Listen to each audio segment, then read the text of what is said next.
అసలేంటండి lunch box గోల? కొడితే తన్నులు తింటాం గానీ, అన్నం మాత్రం తినమనే పిల్లలు ఒకవైపయితే, పొరుగింటి పుల్లకూర మహారుచి అన్నట్లు మనం చేసే ప్రతి వంటకానికి పేర్లు పెట్టే హస్బెండ్స్ ఇంకోవైపు. స్కూల్‌కి వెళ్ళిన పిల్లలు తిన్నారో లేదో అని ప్రతిరోజు లంచ్ బాక్స్ గురించి వర్రీ అవ్వని అమ్మ అంటూ ఉండదు గదా! ఒకవేళ ఉంటే మాత్రం ఆవిడ కంటే లక్కీ పర్సన్ ఇంకొకళ్ళుండరు.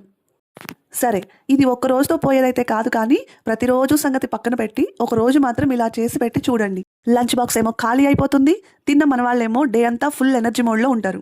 అండ్ ఇంకో విషయం ఏంటంటే, చేసిన వెంటనే వేడివేడిగా తింటే ఎంత టేస్ట్‌గా ఉంటుందో, ట్రస్ట్ మీ 4, 5 గంటల తర్వాత తిన్నా కూడా అదే టేస్ట్ ఉంటది. అది సరే గానీ, చపాతీ, పరాటా, తెప్లా ఈ మూడింటికి ఉన్న డిఫరెన్స్ ఏంటి తెలుసా మీకు? రాసేయండి మరి కామెంట్‌లో.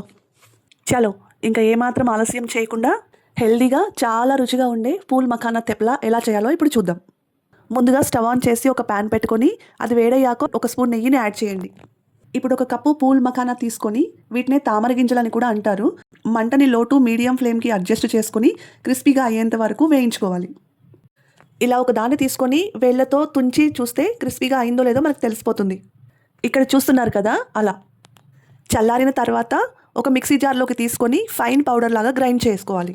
ఇప్పుడు ఒక కీరా తీసుకొని పీల్ ఆఫ్ చేసి సన్నగా తురుముకొని పిండి కలపడానికి వీలుగా ఉండే ఒక ప్లేట్లోకి తీసుకోవాలి. అందులోకి మనం ఇందాక గ్రైండ్ చేసి పెట్టుకున్న పూల్ మఖానా పౌడర్ ఉంది కదా, దాన్ని యాడ్ చేయండి. అందులోనే ఒక కప్పు వరకు మల్టీగ్రెయిన్ గోధుమ పిండి యాడ్ చేయండి.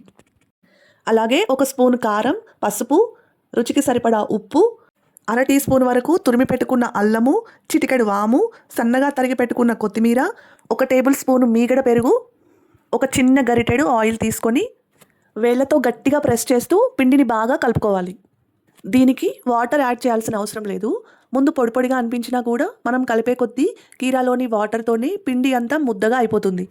ఈ పిండి ముద్ద మరీ మెత్తగా అనిపిస్తే ఇంకొంచెం పొడి పిండిని యాడ్ చేసుకొని బాగా కలుపుకుంటే సరిపోతుంది. రెగ్యులర్గా చేసుకునే చపాతీకి అయితే పిండి కలిపిన తర్వాత ఒక 20 మినిట్స్ అయినా మనము మూత పెట్టేసి పక్కన పెట్టుకుంటాం కదా, దీనికైతే అలా అవసరం లేదు. పిండి కలిపిన వెంటనే మనము తెప్లా చేసేసుకోవచ్చు. ఇప్పుడు పిండి మొత్తాన్ని చిన్న చిన్న ఉండలుగా చేసుకొని పొడిపిండి చల్లుతూ చపాతీలుగా ఒత్తుకోవాలి. ఇప్పుడు స్టవ్ ఆన్ చేసి ప్యాన్ పెట్టుకొని మంటని మీడియం ఫ్లేమ్లో ఉంచి చపాతీకి నెయ్యి రాస్తూ రెండు వైపులా చక్కగా కాల్చుకోవాలి. దీనికి కాంబినేషన్గా వేరే కర్రీ ఏం అవసరం లేదు. పెరుగుతో తిన్నా కూడా చాలా రుచిగా ఉంటుంది. ఇంకెందుకు ఆలస్యం, ట్రై చేసి ఎలా వచ్చిందో కామెంట్ చేయండి. రెసిపీ నచ్చినట్లయితే వీడియోని లైక్ చేసి ఛానల్ని సబ్స్క్రైబ్ చేయడం మాత్రం అస్సలు మర్చిపోకండి.